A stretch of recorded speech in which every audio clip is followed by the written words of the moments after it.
Alors vous avez mis en place une stratégie, c'est le chaos engineering. C'est-à-dire que vous organisez le chaos pour voir comment vous réagissez, c'est ça? Oui, je ne sais pas si c'est une bonne chose que les dirigeants aient confiance dans Ouais. l'IT. Quand on passe en production, si on passe trop de temps à gérer le run, donc les problèmes, on n'a pas de temps pour innover. Donc c'est l'un est le corollaire de l'autre. Et si le spot de pub il passe pas au moment du coup d'envoi, c'est X millions qui passent à la porte. Prioritaire, établir le service et après on réfléchit. C'est-à-dire chercher en permanence là où ça va défaillir en avance de phase, c'est une culture.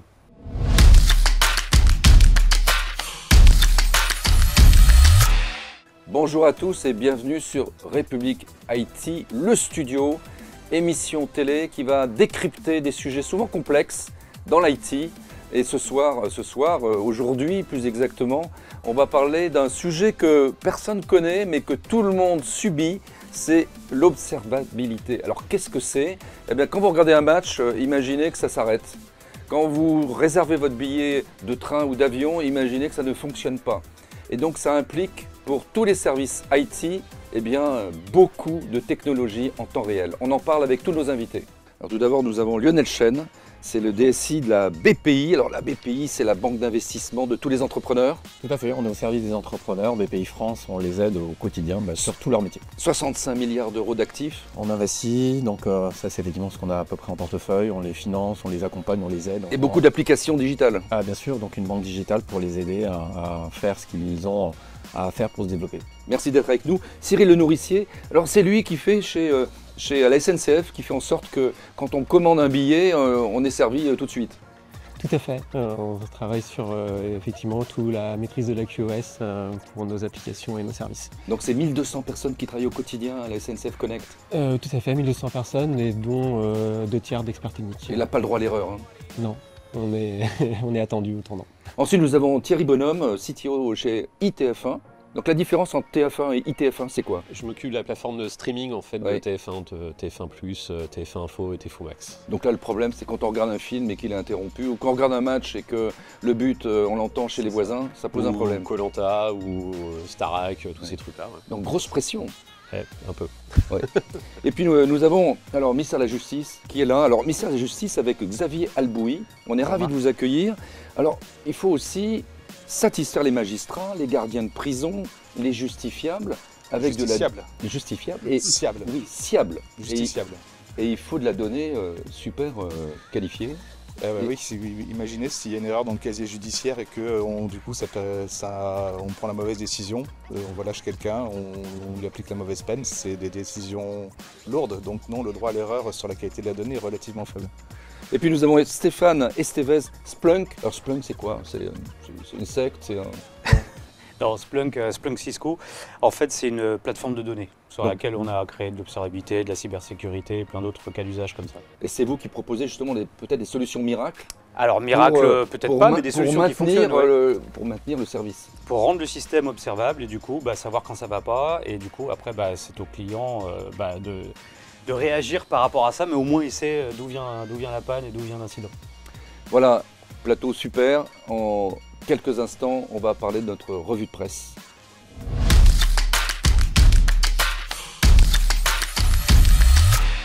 Alors notre revue de presse avec notre talentueux rédacteur en chef Bertrand Lemaire. Salut Bertrand. Bonjour Marc. Alors l'observabilité, c'est vrai que les grands médias, le grand public ne connaît pas nécessairement, mais c'est essentiel dans le digital aujourd'hui. Est-ce que le média, déjà République IT, a traité ce sujet le mois dernier? Alors, bien évidemment, nous traitons assez régulièrement du sujet de l'observabilité. Alors, j'ai pris 3 exemples de ces derniers mois. Le premier exemple est en rapport avec notre invité de Splunk, puisqu'il s'agit de l'édition 2024 de l'étude de Splunk qui s'appelle assez logiquement l'état de l'observabilité. Oui. Et celle montre, cette étude, que l'observabilité est bien rentrée dans les mœurs. Alors, ça fait quand même un certain temps qu'il y a de la télémétrie dans tous les systèmes d'information. Ça, c'est pas neuf du tout. Mais l'observabilité s'accroît. On met de plus en plus d'agents, de surveillance. Mais j'ai tendance à dire c'est normal, non mon cher Stéphane, sans ça, ça marche pas. Non, mais On perd de l'argent. Alors, il y a un impact direct sur le business, mais la grosse différence, et pourquoi on parle d'observabilité, parce qu'on pourrait parler de monitoring, de supervision, Oui. et se demander la différence entre les deux, c'est qu'on a changé la manière de créer les applications maintenant. Elles sont très distribuées. Tout ça tourne dans le cloud, donc on ne voit pas tout. Et puis surtout, ça se base sur de l'informatique qui est très dynamique. Oui. Et en fait, on s'est rendu compte que le monitoring traditionnel ne captait pas forcément les bonnes données ou à la bonne cadence. Et c'est pour ça que l'observabilité est née, quoi. Alors Cyril et Thierry, c'est devenu de plus en plus complexe. En plus, c'est sous-traité à des opérateurs du cloud. Ça rend encore tout ça plus compliqué. Complètement. Chez nous, il y a 250 applications qui... 250 applications. Oui. BPI combien? 700, 728. un peu moins, j'en ai 5-6 des grosses. Je ne vais pas compter. On ne peut pas compter. Donc ça crée de la complexité. Ah bah, ça crée de la complexité, puis ça crée un manque de visibilité. Et puis on va voir que, je pense qu'on en parlera peut-être un petit peu après, mais ça crée aussi des effets de bord. D'accord. Parce que l'observabilité, ça c'est bien, mais ça va créer des impacts sur les équipes qui vont récupérer tout. Maintenant, je vois tout, je vais avoir plein d'alertes et il faut être capable d'absorber tout ça, quoi.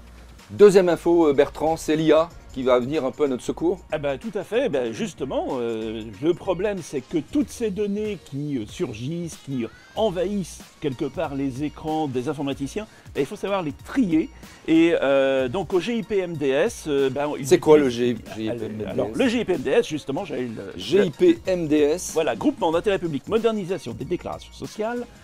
C'est eux qui, notamment, gèrent les fameuses déclarations sociales nominatives, les DSN, c'est-à-dire, en gros, l'équivalent de la totalité des bulletins de salaire qui passent en France, aussi bien du public que du privé, donc et ce, chaque mois. Donc c'est des milliards de données. Ah, c'est des données énormes. Et c'est Splunk qui s'en occupe.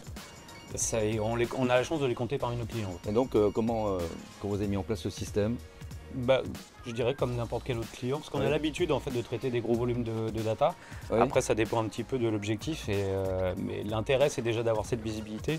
Après, on aide aussi à filtrer un petit peu le bon grain, on va dire, parce que tout n'est pas forcément pertinent au bon moment. C'est ça. La donnée, c'est un certain cycle de vie. C'est ça? Oui, il faut trouver l'aiguille dans la meule de foin, parce que la meule de foin est de plus en plus grosse, et tout ça c'est en temps réel. Ah bah aujourd'hui, c'est plus Donc, un champ avec plein de boules de foin et une seule aiguille. Comment on le fait en temps réel, ça? On filtre beaucoup, on met beaucoup de personnes, surtout lors d'événementiels, et puis on prend pas toutes les informations. Enfin, faut savoir ce qui est vraiment très impactant, et il y en a, c'est pas grave, et on les efface derrière. C'est ça? Oui, c'est ça, on part du besoin. Ce qu'on n'a pas besoin, on évite de le mettre, on Vous surcharge arrivez à pas. dormir avec cette pression permanente? C'est le métier. Oui. C'est le métier. Après, c'est aussi ce qui aide à dormir, c'est les compétences. Oui. Parce que c'est bien d'avoir des intelligences artificielles qui trient l'information, mais il faut avoir les compétences qui savent aussi eux-mêmes, peut-être aidés par l'intelligence artificielle, mais savoir quelles sont les alertes qui valent la peine ou pas. Alors on en parlera justement des compétences dans quelques instants. Troisième sujet, Bertrand. Alors, grâce à l'observabilité, soyez assurés d'une chose, les directions générales ont confiance dans l'IT. Oui, 3 petits points pour l'instant. d'accord. Parce que, effectivement, le gros drame, c'est que, ok, grâce à l'observabilité, on sait que ça marche, on sait que si jamais ça ne marche plus, on peut le remettre en route. Mais en fait, toute la problématique qui est mise en avant par les directions générales, c'est l'évolutivité du système d'information. Et là, la confiance est nettement moindre. Mais là, je suis désolé, on ne parle plus d'observabilité. Oui, je ne sais pas si c'est une bonne chose que les dirigeants aient confiance dans Ouais. l'IT. Ils ne devraient pas avoir Ouais. confiance. Déjà, il faut mieux pas parce que c'est quand même inquiétant. Il y a quand même des menaces. Il y a les pannes, il y a Lesquels, par exemple? de menaces. Oui. Déjà les cybermenaces, on peut pas Oui. dire que ça diminue. Il y a la dette technique qui augmente. La direction générale ne le voit pas forcément, mais en même temps c'est une menace. On parlait un certain temps d'ubérisation, mais c'est toujours un sujet. Et il faut mieux avoir un dirigeant inquiet sur l'IT et qui par contre travaille du coup le sujet avec son DSI que l'inverse. Le dirigeant de la SNCF, il est inquiet? Ou il est très confiant? Oui, non, je pense qu'ils savent les enjeux parce Ouais. qu'ils sont très proches de la technique. Oui. Ils ont acquis une certaine maturité sur Oui, justement. clairement, hein, les COMEX, nos équipiers donc en COMEX ont bien compris l'importance de cette ressource essentielle pour l'organisation qui est le système d'information. Et chez TF1? Bah, toute confiance. Après, il faut se placer, je pense, en business partner par rapport aux dirigeants. Ouais. C'est apporter aussi pour le Alors, business. ce mot à la mode, business partner. Bah, c'est une réalité. Si ça tombe, le business va pas. Donc quelque part, faut garder ce côté parano. Ouais. Moi, je suis un vrai paranoïaque. Il faut avoir peur, effectivement, des attaques, de tout ce qui traîne, Ouais. mais pas être au niveau du business. Ouais. En fait, faire Faut ça. rester pour le parano. Ah, il faut rester parano, ouais. Ouais. Puis, surtout, on a vu récemment ce qui s'est passé, c'est-à-dire qu'aujourd'hui, on fait confiance à nos fournisseurs, mais il faut maintenant faire confiance aux fournisseurs du fournisseur. Oui. Parce que l'outillage est lui-même équipé Ouais. d'autres outils, etc. Et en fait, la zone à analyser est un petit peu large, quoi. Ouais. Donc, c'est pas forcément simple. Après, le 100%, ça peut exister, mais à des coûts qui sont inimaginables, donc Merci. pas réaliste. Merci Bertrand pour cette revue de presse. Maintenant, on va creuser un peu ce sujet. On va commencer avec Lionel Chen, le DSI de la BPI.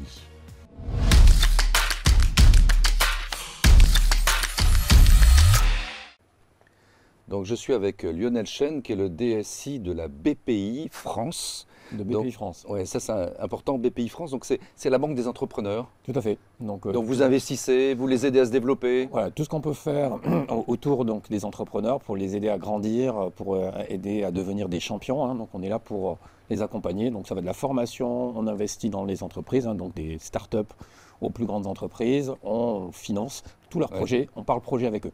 Alors justement, le digital, les outils numériques qui sont mis à leur disposition, comment ça fonctionne? L'idée, c'est qu'il faut leur simplifier la vie. Un Oui. entrepreneur, ça n'a pas beaucoup de temps. Oui. Il veut être efficace, il veut aller directement sur ces enjeux pertinents. Et donc, l'idée, c'est qu'on fournisse à travers une banque en ligne l'ensemble de nos services de façon simplifiée et de façon personnalisée. C'est-à-dire qu'il faut qu'il trouve ce dont il a besoin au moment où il en a besoin. D'accord. Donc vous parliez tout à l'heure de quoi, 700 applications? On a beaucoup de métiers. En fait, on a Oui. 26 métiers chez BPI France Oui. qui vont d'accompagner, des Les vérifications. agriculteurs, par exemple, Donc, qui sont en train de bloquer les routes, Alors, ils les sont agriculteurs, là. c'est pas notre cœur de Oui. il y a des entrepreneurs, l'agroalimentaire, tous ces éléments-là sont des entrepreneurs aujourd'hui. On les accompagne dans tous leurs métiers. Alors ce que vous dites, un truc intéressant, c'est que la DSI, la direction des systèmes d'information, doit innover, mais elle doit aussi assurer la résilience. J'ai presque l'impression que la résilience est presque plus importante que l'innovation aujourd'hui. En fait, c'est les deux en même temps. Je dirais Ouais. que les deux pieds dans DSI, on a deux jambes. Oui. Il faut que ça tourne, ça fonctionne au jour le jour parce que c'est essentiel à l'entreprise. Et en même temps, il faut qu'on progresse, qu'on avance et qu'on développe des nouveaux Donc il faut avancer sur deux jambes. Exactement. Moi, je cours sur deux jambes. Alors, la j'avance qualité- pas, je cours. La qualité de service, c'est quoi les problèmes qui arrivent fréquemment? La qualité de service, nos systèmes d'information sont de plus en plus complexes, de Oui. plus en plus de composants. Donc, vous pouvez avoir un peu comme dans une voiture, vous allez crever un pneu, Oui. vous roulez moins bien, mais il faut continuer de rouler. Et donc, l'idée, c'est résilier, c'est permettre de rouler malgré gérer un défaut d'un de vos composants. Et D'accord. nos composants sont nombreux, et donc il faut être réactif, d'une part, et détecter très très vite les problèmes. Alors Bertrand, sur ces sujets-là, donc quelle est la posture du DSI finalement? Il doit être dans l'urgence, mais en même temps il doit anticiper. Il n'a pas le choix, il faut qu'il fasse les deux. Oui. C'est comme disait Lionel à l'instant, c'est un DSI saute immédiatement si le système s'arrête et il saute à terme s'il n'innove pas. D'accord. Et chez vous, comment ça se passe? C'est la même chose? Il y a peut-être encore plus d'urgence que chez eux? Les deux, parce que de toute manière, si on ne change pas, si on ne transforme pas le système d'information, de toute manière, à moyen terme, il va s'éteindre tout seul. Hein. Donc, Oui. il faut vraiment faire les deux continuellement, gérer l'urgence et puis gérer le moyen et long terme. Donc, comment on mesure justement? Quel KPI il faut mettre en place En avec fait, les équipes? nous, Comment on les entraîne les équipes? Alors nous, chaque équipe est responsable. Oui. You build it, you run it, you own it. C'est-à-dire qu'en clair, ils sont propriétaires de leur petite D'accord. zone et de leurs applications, donc globalement. Et non seulement ils les développent, Oui. mais aussi les opèrent, ils rendent le niveau de service et tout ça est mesuré. Oui, c'est mesuré. Splunk. Il y a tout un ensemble de KPI qui sont Oui. disponibles là-dessus, que ce soit pour la partie développement, savoir justement combien de releases, combien de versions on met en production, etc. Combien de temps on peut passer à débugger, parce que Oui. pour revenir à la résilience, quand on passe en production, si on passe trop de temps à gérer le run, donc les problèmes, on n'a pas de temps pour innover. Donc c'est l'un est le corollaire de l'autre. Comment on travaille 24 heures sur 24, 7 jours sur 7? Alors, tout Ils le monde sont ne pas syndiqués hein, aux tout le équipes? monde ne travaille pas 24 heures sur Oui. 24. c'est Il y a sur des 7. roulements? Donc il y a des roulements, mais ce qu'on essaie de faire en sorte, c'est que les systèmes, quand Oui. ils tombent en panne la nuit, en fait, ils puissent attendre le matin. Oui. Ça paraît surprenant, hein, mais Oui. ce qu'on fait, on essaie de les éteindre ou d'éteindre des fonctionnalités sans que tout le système tombe. C'est ça D'accord. la résilience, donc globalement. Et donc on met de l'automatisme, donc déjà. Et effectivement, si ça c'est pas tenable, on réveille des gens la nuit. Alors on a parlé un peu de l'IA. Est-ce que l'IA est arrivée à la BPI France? L'IA est au cœur de notre stratégie, donc, et on souhaite aussi que les entrepreneurs utilisent l'IA, donc Oui. on doit être les premiers à montrer l'exemple. Donc, voilà. D'accord. Donc l'IA, ça nous aide à améliorer donc, la connaissance de nos métiers, donc de nos clients, de nos données. Et donc aujourd'hui, on a plein de déploiements, on a aujourd'hui plus de 100 cas d'usage qui ont été donc, testés. Et donc voilà, certains sont passés en phase d'industrialisation, Oui. on a une vingtaine qui commencent à bien fonctionner. On est encore au début de cette IA générative. Par contre, de l'IA, nous, on en faisait depuis des années, donc l'IA, du machine learning, etc. Donc ça fonctionne déjà depuis maintenant des dizaines d'années. On est vraiment au début de l'histoire, l'IA générative. Ça peut entraîner des bugs, ça peut faire des faux positifs, mais c'est Des quand fausses même- alertes. Des fausses alertes, pourquoi pas, mais c'est aussi un moyen d'analyser beaucoup plus de données que ce qu'un humain serait capable de faire. Et sur l'observabilité, c'est aussi quelque chose qui est essentiel. En fait, je pense qu'on est dans les deux sujets. Ouais. L'IA va nous apporter beaucoup, Ouais. automatiser un certain nombre de processus, et en même Ouais. temps, c'est un nouveau système qui est assez complexe, Oui. avec ses problématiques de jeunesse, parce que c'est de la technologie qui est assez jeune. Il faut qu'on gère les deux. Le plus gros bug que tu as traversé ces derniers mois, et En fait, personne n'a été au courant. Mais là, tu peux nous le dire, on est entre nous. En fait, les bugs qui sont les plus impactants sont maintenant le bug qui touche nos infrastructures, notamment les aspects réseau. Donc, D'accord. et donc les aspects réseau, alors tout ça c'est très redondé, c'est-à-dire que redondé c'est un gros mot, mais ça veut dire qu'on a tout en double, Ouais. et donc ça bascule, etc. Et vous ne le voyez pas, mais en fait on est passé d'un système qu'on appelle primaire sur un système secondaire, et de façon automatique. Et ça c'est effectivement les bons bugs, c'est quand on ne le voit pas. BPI France est le bras armé du gouvernement qui change régulièrement Oui. et qui a des idées géniales régulièrement. Le bras armé du gouvernement, carrément. Bah oui, et donc, donc résultat des courses, il faut régulièrement faire des tas de nouvelles applications. Et donc, comment on fait? Oui. Je donne un exemple, le prêt garanti, donc le PGE, donc Ouais. le garantie d'État, Ah bah pendant oui. le Covid, 147 milliards, on a dû démarrer le projet et la mise en œuvre des premiers éléments en 3 semaines. Oui. Donc il faut qu'on soit très réactif. Donc voilà, comment on fait ça? On se prépare, on met des composants qu'on sait assembler très vite et on est très agile. Et donc on est une organisation totalement agile, distribuée à l'échelle, ce qui nous permet de pouvoir monter très vite des équipes et réagir face aux nouveaux besoins. Donc il y a des nouveaux besoins demain dans l'énergie, parce qu'on a eu les crises se succèdent. Et nous, on est là pour aider à gérer les crises. Et donc on est au service des entrepreneurs pour aider à passer toutes ces crises. Merci Lionel Chen, et on poursuit ce tour d'horizon avec Cyril Lenourricier de SNCF Connect.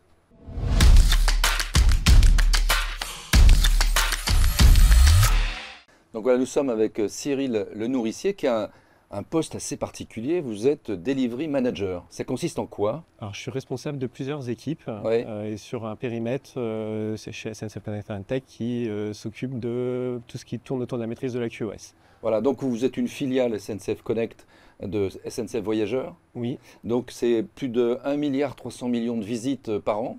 oui. Alors on a fait un petit calcul, c'est 11 millions par jour de gens qui se connectent. Je n'ai pas fait le calcul, mais oui, ça doit être à peu près ça, oui. Et donc 5 millions d'utilisateurs différents. Oui, D'accord? Et qui commandent, qui payent. qui commande, En qui direct. paye, oui. D'accord, Tout les à fait. principales pannes, c'est quoi? Les principales pannes, je pense que il y en a plein régulièrement, mais Ouais. qui ont très peu d'impact finalement. C'est de la latence réseau, c'est des services qui mettent plus ou moins de temps à répondre, des Ouais. partenaires aussi parfois qui répondent pas. Donc on travaille la résilience aussi pour que ce soit le moins visible possible de l'utilisateur. Alors Bertrand, la difficulté, c'est que les pannes, elles sont signalées, mais souvent les gens qui sont en panne, ils ne savent pas l'expliquer. Alors, c'est tout le rôle de l'observabilité, c'est précisément ne pas se contenter de dire « Ah, ça marche pas », mais Ouais. de dire « Qu'est-ce qui ne marche pas et Ouais. pourquoi ?» Donc c'est ça le problème numéro un. C'est exactement ça. Ça sert à rien d'investir dans un produit, de mettre des millions dans un produit si le jour où les gens en ont besoin, il ne fonctionne pas. Oui. Et c'est vrai que nos utilisateurs, ils ont des exigences très fortes de pouvoir réserver dans leur lit le matin leur billet de train et d'avoir une disponibilité 24 heures sur 24, 7 jours Oui. sur 7. Donc il y a effectivement un très gros enjeu sur le fait de maîtriser notre QoS, de détecter les incidents avant qu'ils arrivent le plus que possible, que quand ils arrivent, les gens soient bien mobilisés, les bonnes Ouais. personnes, et puis que les gens soient outillés aussi pour comprendre d'où vient le problème et le résoudre. Lionel, donc le problème c'est ça, c'est d'arriver à... C'est le temps de réaction. Oui. Aujourd'hui, les problèmes, on en aura toujours. Oui. Donc le sujet, c'est réagir le plus vite. On appelle ça le mean time to recovery, le temps pour réagir et remettre le système en et place. comprendre ce qui se passe. Et de décrypter ce que les gens disent. Je suis d'accord, c'est plutôt la réaction. Après, Ouais. c'est la décision. Parce Ouais. qu'en 10 secondes ou en 1 minute, moi je laisse 1 minute ou 5 Ouais. minutes. Si tu sais pas, tu prends une décision Oui. et tu rétablis le service. Ouais. Et après, on comprend en fait. Mais vous n'avez pas le temps Non, d'analyser ce qui se passe. Non, prioritaire, établir le service et après on réfléchit. Alors, Comme comment- tout le temps, en fait, comment on fait tous les KPI, c'est toujours mean time to quelque chose. Oui. Et parfois, c'est malheureusement le mean time to innocence. C'est en Oui. combien de temps je peux prouver que ça vient pas de mon équipe, Oui. mais que ça vient de l'utilisateur final, de sa device. Nous, on a vu des cas, par exemple, dans un secteur proche du vôtre, des gens qui se connectaient avec une PlayStation 5 pour acheter des billets d'avion et qui se plaignaient que c'était Ouais. trop lent. Ah oui. Le site n'était pas designé pour la PlayStation, donc, mais il faut arriver à trouver ce genre d'éléments pour dire ne vous plaignez pas sur les réseaux sociaux, mais essayez plutôt un navigateur standard. Donc tous les cas de figure sont possibles, en fait. Il faut arriver à détecter ça en très peu de temps. Tout à fait. Tout à fait. Et c'est là où l'observabilité permet de mieux comprendre aussi et de Ouais. quand on crée les bons dashboards, Oui. ça aide sur la partie décisionnelle et ça aide aussi Alors sur... l'observabilité chez vous à la SNCF, ça se traduit par quoi? C'est quoi? C'est des petites caméras, des petits capteurs? Non, des capteurs, essayons de oui. comprendre. L'analogie peut marcher avec des... C'est un peu les caméras du SI, si on veut, Oui. pour reprendre cette analogie-là. Effectivement, on a des capteurs à la fois sur la partie technique, à la Oui. fois sur la partie métier aussi, le volume de vente, par exemple. On va surveiller ce genre de choses. À la fois sur la partie fonctionnelle, on va essayer de reproduire des parcours Oui. d'utilisateurs en temps réel et de voir où l'utilisateur peut bloquer éventuellement dans un parcours. Alors vous avez mis en place une stratégie, c'est le chaos engineering. C'est-à-dire que vous organisez le chaos pour voir comment vous réagissez, c'est ça? Oui. Alors déjà, on a une stratégie effectivement qui repose sur 3 piliers. Ouais. On a un petit peu évoqué. Ouais. Je pense que le premier, c'est la prévention. Ouais. Comment on fait en sorte qu'il y ait un minimum de problèmes qui arrivent jusqu'à la production. Le deuxième, c'est la détection. Comment on fait en sorte de vraiment détecter tous les problèmes et aussi de mobiliser les bonnes personnes au bon moment. Et puis le dernier, c'est la résolution. Donc comment on outille les gens qui vont être mobilisés pour résoudre le problème, le comprendre et le solutionner. Et le chaos engineering, il est intéressant dans cette démarche-là parce qu'il permet vraiment de valider les 3 piliers. C'est-à-dire qu'on va tester la résilience du SI. On va, grâce au chaos aussi, tester le fait qu'il y ait des alertes quand on crée une panne. Et on va aussi tester le fait que les personnes qui sont mobilisées pour résoudre un incident, elles soient bien entraînées, elles soient performantes et qu'elles aient les bons réflexes et qu'elles ont accès au bon dashboard. Ministère de la Justice, chaos engineering, vous en faites aussi? Alors, malheureusement, on a suffisamment d'incidents pour ne pas avoir besoin d'en provoquer, pour monter en expérience. C'est quoi les incidents, par exemple, ministère de la Justice? Après, je peux pas tout dire, mais, Oui, mais après, sans quand, doute, quand mais... on parle d'incidents d'infrastructure ou de choses qui marchent moins bien, qui fait qu'il y a des performances qui se dégradent, c'est beaucoup ça qu'on a à gérer. Et puis effectivement, est-ce qu'il y a des hackers qui essaient de s'introduire dans vos systèmes pour les détourner? Comme chez tout le monde. Après, heureusement, jusqu'ici, on n'a pas été trop troué, mais ça reste une préoccupation. Chaos engineering, c'est... Oui, donc nous, on a ces pratiques-là, donc vraiment pas sur tous nos systèmes encore, parce qu'on est encore... Ouais, mais l'idée, c'est de s'entraîner. Donc, je pense que c'est un peu comme les crises, donc les crises cyber, etc. Au plus vous êtes entraîné, je sais pas, comme les entrepreneurs s'entraînent aux incendies, donc pour évacuer et plus vite réagir, on fait la même chose sur nos systèmes d'information. On est dans des phases d'entraînement. Et la meilleure façon de s'entraîner, c'est de le faire pour de vrai. Et donc, on le fait en prod, c'est-à-dire sur nos systèmes de production. Et c'est ça le chaos engineering. On tue des serveurs et on regarde si les systèmes de secours s'activent pour vérifier, comme dans des incidents incendie, si on est capable d'évacuer le bâtiment assez vite. Merci Cyril Le Nourricier, c'est passionnant. On continue notre tour d'horizon avec ce qui se passe chez ITF1.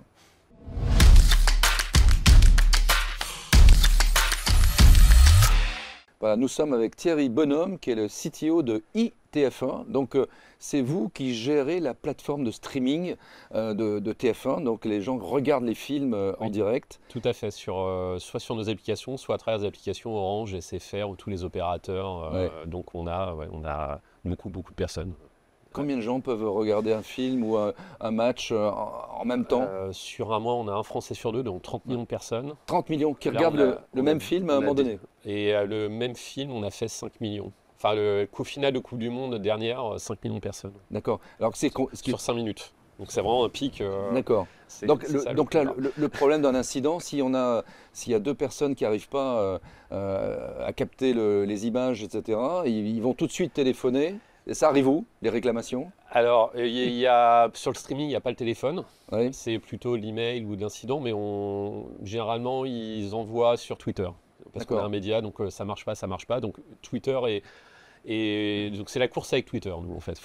Et généralement, on détecte avant qu'ils se plaignent. C'est un peu le but du jeu, mais oui, généralement, ça marche pas. Et alors, comment vous identifiez la panne? Pourquoi ça marche pas? Alors, il y a plusieurs types de pannes.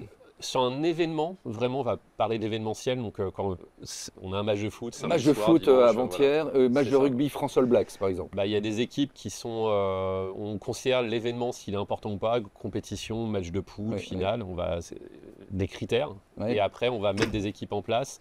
d'infrastructures avec des systèmes d'astreinte ou pas et des niveaux applicatifs. Donc on peut avoir une dizaine. Pour la Coupe du Monde, on avait 20 personnes qui étaient dédiées entre d'infrastructures, d'applicatifs, des workflows vidéo, ceux qui font les montages en direct des buts. C'est des choses bêtes, mais après qu'on envoie sur les réseaux sociaux, tout ça c'est des équipes digitales pour que ça soit fait vite et tout ça fonctionne. On détecte les roulettes, les cyberattaques pendant les matchs qu'on a eu. Il y en a eu? Oui, des tentatives parce que c'est ciblé, parce que ils essayent de couper le flux et voilà, on a ça pendant les matchs. Donc nous, on est stressé, on regarde un peu le ballon, mais en fait, on est concentré sur autre chose. Alors le sujet, Bertrand, c'est comment monitorer en temps réel. Alors, effectivement, En une seconde, là, tout peut s'écrouler. Et tout peut s'écrouler avec des conséquences directes. Là, c'est facile chez ITF1. Si le système plante, c'est du chiffre d'affaires en moins. Ah bah oui, c'est les annonceurs qui se plaignent. C'est ça, c'est si le spot de pub il passe pas au moment du coup d'envoi, si vous n'avez pas vraiment le partenaire qui passe, bah, c'est X millions qui passent à la porte. Donc faut que ça tienne, voilà. Et à la mi-temps, si la mi-temps marche pas, bah, c'est pareil. Tout le spot de pub, le tunnel, s'il y a l'annonceur, il va pas. Alors Stéphane, c'est cas d'école intéressant. Bah, c'est classique, mais je rebondis sur Twitter parce que souvent on parle d'observabilité, on regarde à l'intérieur de l'application, l'infrastructure, etc. Mais nous, on a beaucoup de nos clients qui mettent qui vont aller chercher sur les réseaux sociaux aussi s'il n'y a pas des sentiments. Donc, on appelle ça un sentiment négatif, etc. Donc on cherche des mots-clés pour pouvoir détecter si le client a peut-être déterminé quelque chose avant même que la DSI s'en rende compte. Et puis corréler ça effectivement avec le chiffre d'affaires. Donc on a dans le dashboard des gens qui mettent le chiffre d'affaires, ce qui se passe sur X, parce que je dis Twitter, mais je crois qu'il faut changer. Et après toute la partie applicative, infrastructure. Mais l'idée c'est d'avoir tout ça au même endroit. Alors, Cyril, ça vous fait sourire? La SNCF, vous subissez aussi ce genre de... Oui, c'est vrai qu'on n'a pas, je ne pense pas qu'on ait pensé à surveiller particulièrement, à mettre en place une observation particulière sur les réseaux. Pourquoi? Mais on a une démarche de reproduire des parcours que font nos utilisateurs. Donc on espère aussi le détecter en faisant les mêmes parcours que sur nos applications. Lionel, c'est intéressant ça. Tout à fait. Le sujet, c'est toujours détecter avant que nos utilisateurs, nos clients aient le problème. Donc, et où, quand ils ont le problème, parce qu'on le détecte, on soit les premiers à réagir. Ben, eux, ils sont encore plus dans l'urgence que vous tous là. Bah, c'est la roulette du match. Si vous attendez 3 minutes avec une roulette en regardant votre match, forcément, ou au moment du but, vous ratez le but, vous n'êtes pas forcément content. L'incident le plus compliqué que vous avez dû gérer ces derniers temps, c'était quoi? Souvent, il y a deux types. Les gros incidents, c'est de l'infrastructure, comme souvent, parce que c'est vraiment global, et des erreurs humaines. Malheureusement, c'est souvent une action, un changement de quelqu'un, et donc c'est la route cause est souvent là. Alors, par exemple, les box, on se connecte, c'est pas chez vous, ça, c'est à l'extérieur. Donc, oui, mais on envoie... Ça rajoute de la complexité. Oui, ça rajoute l'écosystème. On doit être connecté, intégré avec tous les téléviseurs Samsung, LG, Hisense. Donc, on est visible sur une vingtaine de devices différents et chez les box opérateurs. Donc, des fois, c'est la faute d'opérateur, des fois, c'est la nôtre, des fois, c'est leur application, des fois, c'est nous. Et donc, ça rajoute en fait l'observabilité à avoir. Et donc, on a des discussions et l'opérateur, des fois, il appelle aussi, j'ai un problème, puis on négocie sur c'est chez toi, c'est chez moi. Et ensemble. On négocie en temps réel alors qu'il y a la pression. Lionel, cet écosystème, c'est effectivement nos partenaires, mais c'est aussi les technologies qu'on intègre. C'est les partenaires aussi logiciels qui peuvent poser leurs produits. Et c'est aussi, par exemple, on utilise beaucoup de fintech dans nos process. Et effectivement, tout le monde n'a pas la même maturité. Et il faut gérer pour autant toute cette complexité-là. Oui, c'est un moyen positif, l'observabilité, de mettre aussi un peu la pression sur ses partenaires. Parce que quand on détecte un incident avec un partenaire commercial qu'on a avant lui, on met la pression sur les partenaires. Tout le monde dégaine ses graphes à ce moment-là. Chacun tire le parachute. Bertrand, vous avez quand même un titre de gloire, c'est que contrairement à un de vos petits camarades avec un beau logo rouge, vous avez jamais eu d'écran noir jusqu'à présent. On n'a pas eu de gros écran noir total. Netflix a encore eu pour les citer. Ils ont eu un écran noir, eux. Encore, ils ont eu plusieurs. Enfin, quand ils font l'événementiel, les 5 derniers événements qu'ils ont fait, ils ont eu. Le dernier, c'était le match de Tyson vendredi soir. Ça n'a pas marché. Donc, mais c'est un vrai métier. Et donc, faut mettre en place en amont, il faut préparer. Ça met des mois, des fois, des événements comme ça. La Coupe du Monde, j'ai mis 1 an pour la préparer. D'accord. Et après, au moment où ça se passe, il faut mettre en place des choses pour que ça ne se passe pas. Mais effectivement, les 5 derniers, ils ont eu des ralentissements, des erreurs et des pètes totales. Merci Thierry Bonhomme, CTO de ITF1. Et on termine avec Xavier Albouy du ministère de la Justice.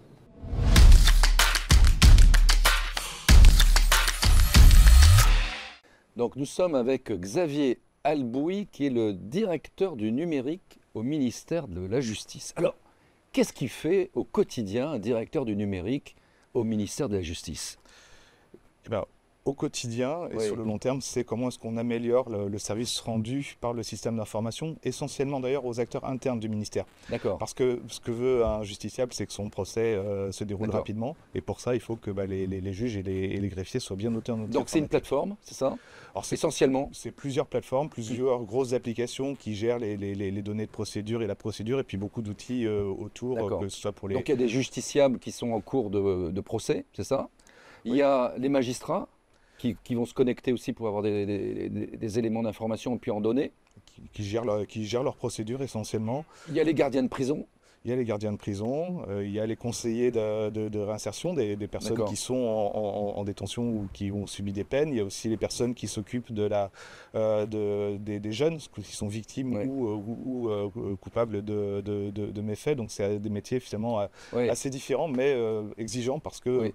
confrontés à ce qu'il y a de plus misérable dans la vie, et puis des personnes qui ont très peu le droit à l'erreur. Ouais, c'est ça. Et bon, c'est moins fun que le foot sur TF1, ça c'est sûr. Mais C'est Mais- pas fun, mais par C'est- contre c'est extrêmement motivant. Oui. On sait pourquoi on se lève le matin. oui. Alors les principales pannes, les principales problématiques que vous devez gérer, c'est quoi? En fait, Donnez-moi des exemples. c'est assez varié. On a beaucoup parlé de panne, d'incidents, ça Oui. plante, ça redémarre, le temps réel. Ouais, C'est ouais. des besoins effectivement qu'on a. Il y a des systèmes où, quand c'est le système qui est utilisé en audience, si le système plante, tout le monde reste dans la salle d'audience à se regarder en chien de faïence. Ouais.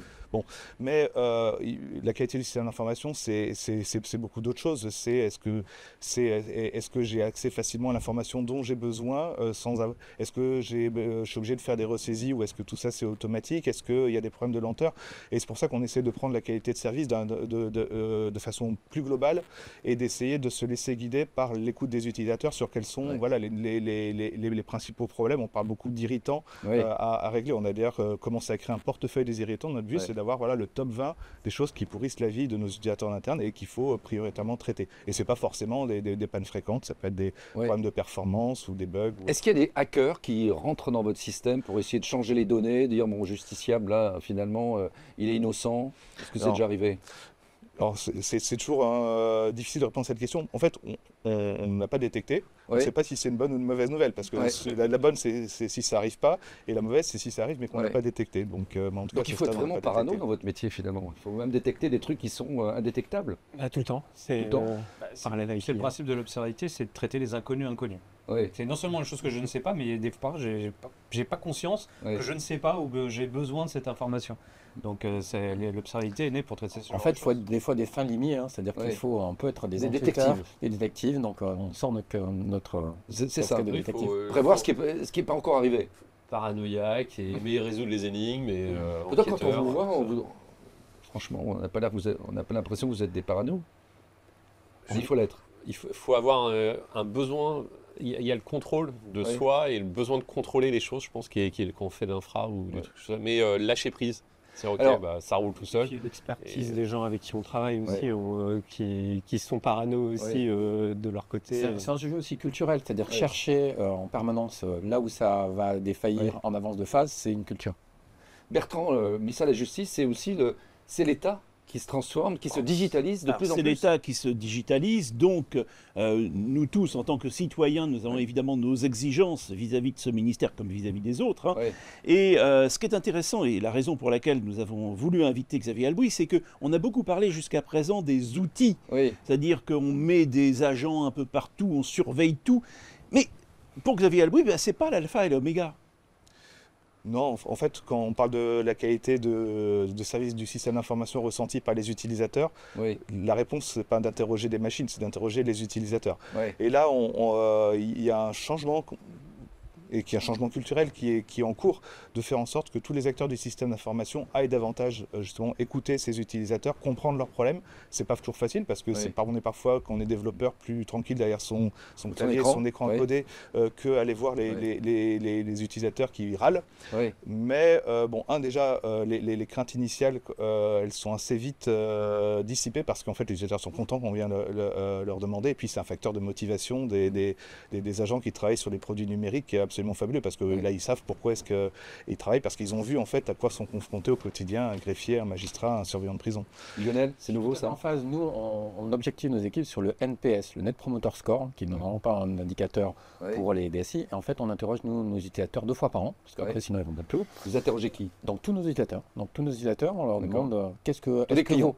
Voilà, tous les clients. Est-ce que vous recommanderiez le SI à votre meilleur ami? L'idée, c'est est-ce que vous recommanderiez l'usage de ce SI-là à votre meilleur ami? Et ils répondent en clair, soit si vous êtes 9 et 10, c'est promoteurs, soit les autres en dessous de 6, c'est détracteurs. C'est nouveau pour les équipes IT, ça? Ils sont un peu autistes, les équipes IT, ils sont derrière leur écran, il a raison. On est sur une démarche qui est un peu parallèle à ça, mais qui a la même finalité, c'est de commencer à mettre en place aussi des SLO. C'est-à-dire que les SLA, c'est le contrat entre un fournisseur et son client, et on se met d'accord contractuellement, mais il y a une logique commerciale derrière. Mais personne ne se pose la question derrière, l'utilisateur, lui, il ressent quoi, il attend quoi. Et le but des SLO, c'est de s'objectiver justement sur le ressenti de l'utilisateur. Nous, on a aussi ce type de levier. Alors, Net Promoteur, on ne peut pas promouvoir des outils qui sont imposés à des utilisateurs, mais on a un baromètre où tous les ans, on pose la question, est-ce que vous êtes content, pas content de l'IT? On est passé en 2 ans de 41% de satisfaction à 65%. C'est pas encore terrible, mais en tout cas, c'est une vraie boussole pour améliorer les choses. Plus l'incident est grave et on répond rapidement, et plus il est satisfait. Ah, super, vous avez rétabli le service, très bien. Mais en fait, ils sont plus même quand il y a un incident grave ou même quand un incident, mais on leur répond. Et ça suffit, ils sont contents. Et on a des meilleurs indices de satisfaction quand on a des incidents. C'est assez drôle. Tout à fait. Enfin, c'est comme quand vous entrez dans votre train arrêté. Si vous avez l'information pourquoi il est arrêté, je ne sais pas pourquoi, mais on se sent beaucoup mieux. Donc voilà. Et pareil, quand quelqu'un veut acheter un billet de train, si on lui dit avant qu'il arrive que sa commande n'est pas possible et de revenir dans quelques minutes, le temps de réparer le système, effectivement, il va se sentir pris en charge. Et puis il va faire sa commande un petit peu plus tard et c'est pas très grave. On donne la possibilité aux gens de s'organiser. Pour un magistrat, s'il y a une panne, c'est pas pareil de savoir si ça va durer. Il va pas réagir pareil si ça dure une demi-heure, il va attendre, ou si ça dure une demi-journée, auquel cas il bascule sur un plan de continuité d'activité. Merci Xavier Albouy, directeur du numérique au ministère de la Justice. Et nous concluons ce tour d'horizon avec Stéphane Estevez.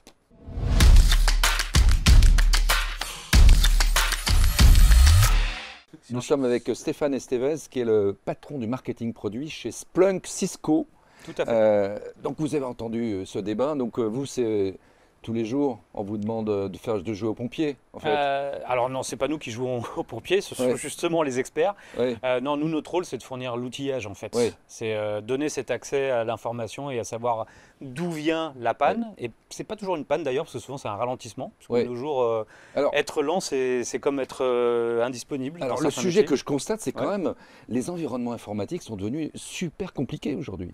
On parlait d'écosystèmes, de fournisseurs, etc. Donc ça rend la détection des incidents encore plus difficile qu'avant. Alors j'ai vu que tout à l'heure justement on parlait de l'étude qu'on a fait, qu'on a fait faire. Et moi il y a une statistique qui m'intéressait, c'est qu'en moyenne les gens qu'on a interrogés, donc les DSI, etc., ont 23 23 pour essayer de comprendre ce qui se passe. 23 c'est la moyenne, D'accord. Et aujourd'hui ces outils ne discutent pas forcément tous entre eux. Et c'est ça surtout le problème. Vous avez 23 outils chez TF1 ? Dans ma tête, je comptais, je pense une dizaine. Donc, complexité de. Donc, beaucoup d'outils et surtout, je pense que je vais réagir. Et c'est effectivement le problème, c'est surtout de corréler l'information. Puisqu'en fait, on peut prendre une décision uniquement quand on a du contexte. Et c'est surtout ça le problème. Donc, aujourd'hui, avoir l'outil et avoir la data, mais si on n'a pas le contexte avec, on risque de prendre la mauvaise décision et arriver finalement à ne pas trouver ni la route cause ni à pouvoir la régler. Alors, déjà au niveau des mots, parce qu'on a utilisé plein de mots différents latence, temps réel, résilience. Alors, ça, c'est un des problèmes de l'observabilité. Déjà, il n'y a pas de définition officielle, on va dire. On attend que les analystes. En tout cas, moi, dans les conversations que j'ai avec la plupart des clients, je vois que c'est souvent, soit c'est très orienté métier, soit ce sont des gens de la technique qui sont des puristes et ça vient effectivement des environnements microservices, enfin, tous ces trucs modernes dans le cloud. Il y a des choses sur lesquelles les gens sont d'accord. C'est qu'il faut au moins 3 types de données pour comprendre les systèmes. C'est quoi ? Donc les logs, les métriques et les traces. D'accord. Maintenant, on rajoute les événements, certaines parlent de profiling. Donc ça continue à vivre, mais en gros, l'idée, c'est juste, est-ce que j'ai l'ensemble des données dont j'ai besoin de télémétrie pour comprendre ce qui se passe, pour m'assurer que le système est résilient, et quel est le niveau de performance qu'il donne, et est-ce qu'il est disponible. Et ils comprennent ce qui se passe en général de plus en plus. Oui, ils sont de plus en plus, mais c'est un changement, parce qu'on a une dette technique énorme, on a plein de choses. En fait, on voit aussi des convergences sur ces sujets-là entre la télémétrie, on va dire, et la sécurité. C'est-à-dire avant, on avait les SIEM, on a tous ces outils-là. On voit bien que tout ça corrèle de la donnée, et on a beaucoup d'agents qu'on déploie sur nos applications. Aujourd'hui, par exemple, on peut avoir 2-3 agents sur les vulnérabilités, sur les blocages, les différents systèmes de sécurité, les EZR, et tout ça converge en fait sur énormément de données qu'il faut corréler. Syndrome de la pastèque, c'est quoi? Le syndrome de la pastèque, c'est ce qui se passait, on va dire, avant. C'est que finalement, tout le monde regarde sa pastèque en cellule de crise. Tout le monde regarde son outil, ça a l'air vert. Et puis finalement, quand on commence à regarder à l'intérieur, c'est rouge comme une pastèque. Et c'est un peu souvent le souci aujourd'hui. C'est on est passé à l'observabilité parce que nos outils de monitoring avant, donc on avait l'impression que ça marchait vert. bien. Voilà, tout était vert. Et pourtant, sur Twitter, on se retrouvait avec des gens qui nous disaient, X encore une fois, que ça ne fonctionne pas, ça ne marche pas. Et arriver à trouver la route cause. Bertrand? Avant, tout le monde avait son petit data center et donc on pouvait mettre ce qu'on voulait sur le data center, on mettait les agents qu'on voulait, les outils qu'on voulait. Franchement, Splunk, vous n'allez pas taper à la porte de Jeff Bezos en lui disant « Écoute, je voudrais mettre quelques agents sur AWS ». Alors, contrairement à ce que vous pensez, je pense qu'il doit être très content avec nous, je pense. Vu le... non, mais plus sérieusement, si, bien sûr. Aujourd'hui, de toute façon, il y a de plus en plus un standard qui est en train d'émerger pour collecter la télémétrie, qui est Open Télémétrie, qui est open source. Du coup, qui n'est pas forcément lié ni à Splunk ni à d'autres. Alors nous, on est un très gros contributeur, mais c'est communautaire. Donc, il y a des clients finaux, il y a des éditeurs, etc. Et l'idée, c'est que tout le monde se mette d'accord sur une seule manière de collecter la télémétrie. Ça a des avantages en termes de cybersécurité parce que les gens ont besoin de savoir ce qu'on envoie vers l'outil, de pouvoir anonymiser. J'ai peut-être pas envie de donner une information critique à un outil de supervision. Et puis surtout, j'ai entendu il y a 2 secondes l'histoire de plusieurs agents. L'intérêt, c'est d'avoir un agent unique, plus léger, qui sait envoyer toute la télémétrie nécessaire. Ça veut dire que tout le monde doit se mettre d'accord sur les mêmes... Oui, complètement. Et puis ce qui se passait avant aussi, c'est qu'on supervisait l'infrastructure d'un côté, l'application de l'autre, les données métiers de l'autre, et on ne croisait pas les données ensemble. Ce qui fait que quand il y avait une variation sur une, elle n'était pas reliée avec le reste. Et aujourd'hui, on est capable de merger toute cette donnée-là et de l'analyser. Thierry? C'est ça, puis d'avoir la finesse de l'utilisateur, savoir que l'utilisateur... Thierry, il a cliqué là, il a fait ça fait tel événement, il a eu une latence de 3 secondes pour faire ça, et après il a eu la vidéo. Donc tout cet enchaînement et qu'il n'y a eu qu'une personne finalement, et pas 32 000, c'est aussi une indication. Donc c'est-à-dire qu'il faut monitorer tout le parcours de l'utilisateur. Mais ça, honnêtement, c'est des technologies qui existent depuis des dizaines d'années. Du synthetic monitoring, ça existait au début du commerce électronique. Alors pourquoi c'est resté un problème alors si ça existait C'est resté un problème parce qu'après on a de mieux en mieux maîtrisé les environnements et du coup les outils étaient de beaucoup plus performants et finalement ça fonctionnait plutôt pas mal. Aujourd'hui c'est devenu encore beaucoup plus complexe, donc on a rajouté de nouvelles technologies, on a changé et on se retrouve dans la situation un peu à l'arrivée du e-commerce, c'est-à-dire c'est un peu nouveau, on ne sait pas trop comment ça fonctionne, il y en a dans tous les sens, donc ça revient un petit peu à la mode. Il y a des volus aussi. Et puis c'est devenu beaucoup plus critique. Chaque utilisateur, l'explosion des données. Il y a 10 millions de clics toutes les millisecondes qui sont envoyés. 10 millions de clics en un millième de seconde. Aujourd'hui, la problématique... Franchement, je serais prêt à être à votre place. Lionel? En fait, je voulais juste partager le fait que là, on a ouvert un peu le capot, ouvert l'intérieur de la pastèque, mais nous SI fonctionne de mieux en mieux. En fait, en termes de services, etc. Malgré tout ce qu'on vous a expliqué qui est un peu compliqué, tout ça, ça apporte de la valeur. Et je pense que c'est important de dire que tout ça fait qu'aujourd'hui, on a des systèmes beaucoup plus fiables. À l'inverse, le niveau d'exigence de nos clients est beaucoup plus fort. On a compris que pour s'en sortir, il fallait utiliser Splunk. Et on termine, merci Stéphane, et on termine notre table ronde par un débat intéressant.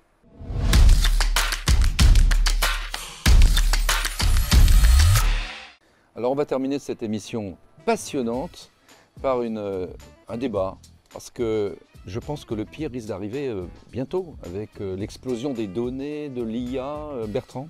Comme je le mentionnais dans la revue de presse, des utilisateurs comme le GIPMDS utilisent l'IA justement pour faire un petit peu le tri. Mais on va voir avec nos invités précisément comment eux font pour ne pas se noyer sur toutes ces données. Et puis surtout éviter les fausses alertes qui risquent de se multiplier. Comment ça se passe chez TF1? On filtre.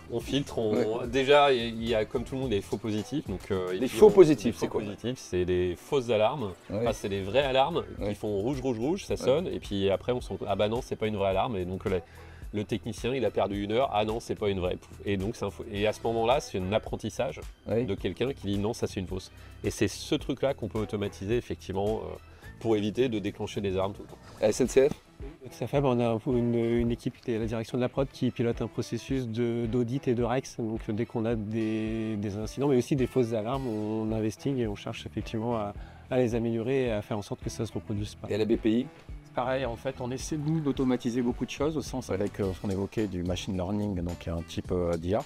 Parce qu'en fait, l'idée, c'est notamment un certain nombre de patterns se reproduisent.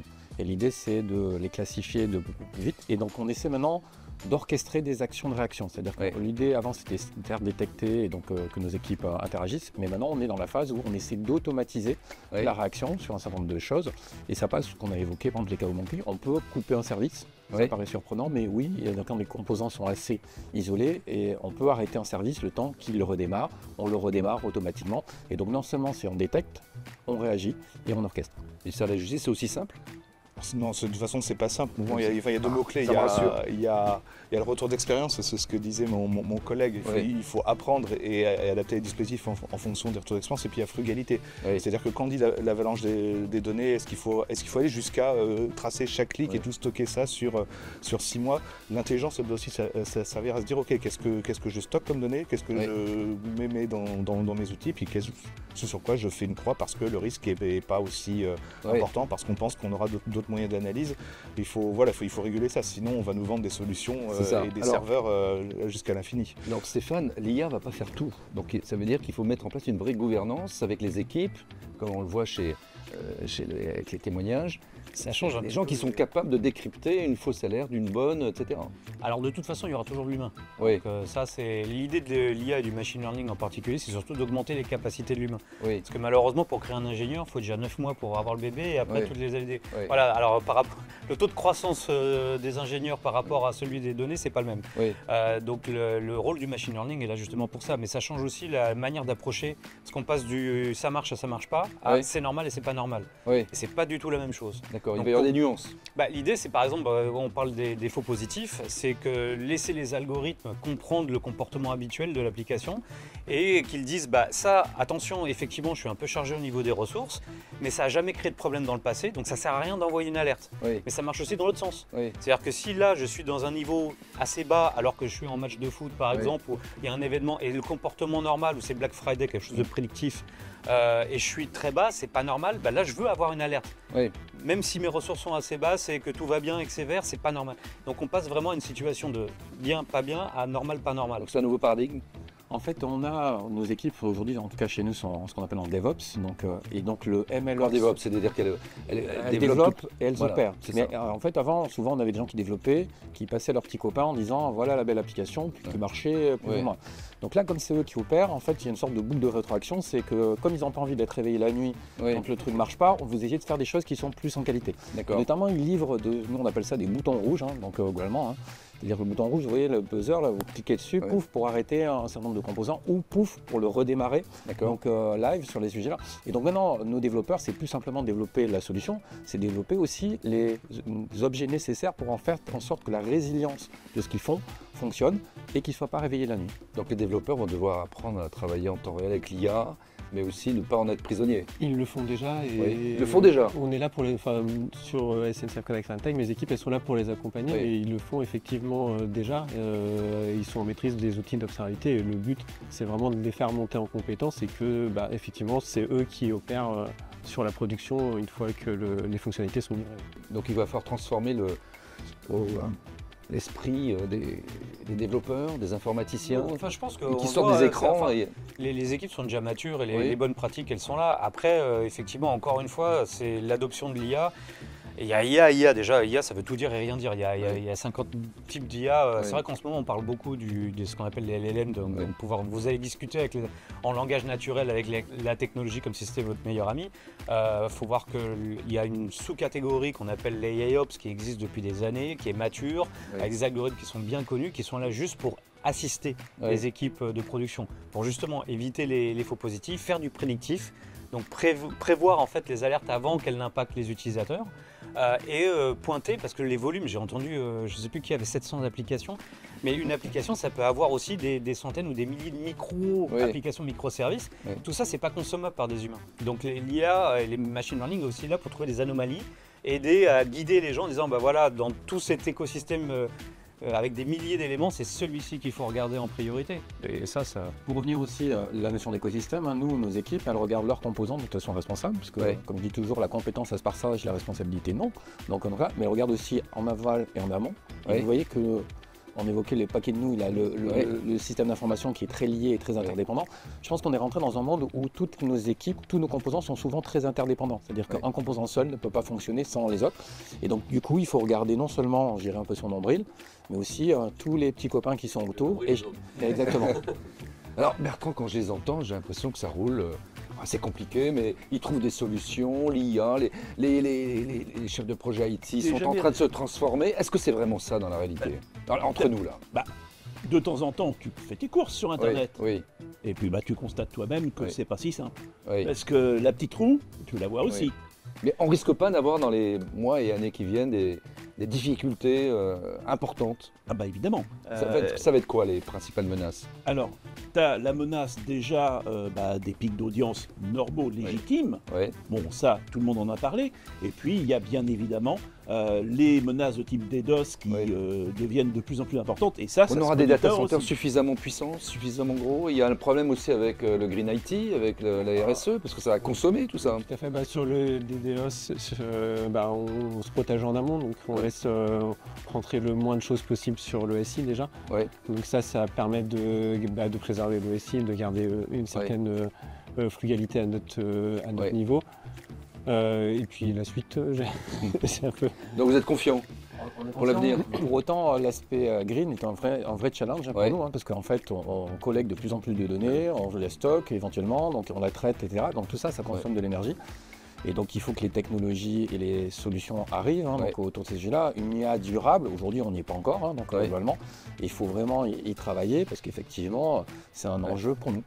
Je connais la directrice RSE TF1 en plus, donc elle n'est pas sur votre dos pour dire attention, ça consomme beaucoup. Nous on a un programme RSE depuis 3-4 ans sur le streaming parce qu'en plus c'est à l'inverse de notre business, c'est plus on a du trafic en fait et la vidéo c'est très consommateur. D'accord. Donc effectivement on a un programme au niveau groupe et au niveau digital, c'est encore plus... Oui, c'est la justice.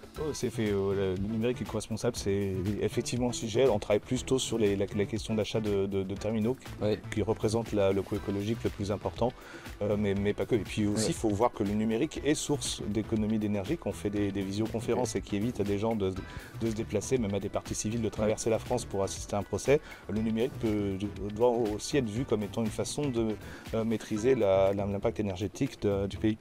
Donc ça veut dire que les fournisseurs de solutions, les Splunk, vous devez tenir compte de ces contraintes RSE aussi? Disons que nous ça fait plus de peut-être 6-7 ans qu'on est dessus. Puisque c'est juste de la donnée. Là c'est une donnée un peu différente, mais on fait de l'IoT depuis toujours, donc des données industrielles, et j'ai en tête un aéroport au Moyen-Orient, un des plus gros aéroports du monde, qui utilisait justement des données de géolocalisation des téléphones, puisque vous savez, le téléphone il est constamment en train d'essayer de discuter avec des points Wi-Fi, ce qui permet de savoir où se trouvent les gens, et ça leur permettait d'optimiser la clim et donc de réduire la consommation en termes de clim, etc. Sachant que c'est un pays où il fait très chaud. Les économies en termes d'énergie ont été, c'est en dizaines de millions de dollars par an, juste avec une information qui venait du Wi-Fi, et de corréler ça avec tout ce qui était clim. Eh bien, merci à tous d'avoir accepté notre invitation, c'était passionnant et on va relayer ces informations dans République IT, le média. Merci à tous, vive l'IT responsable et à bientôt.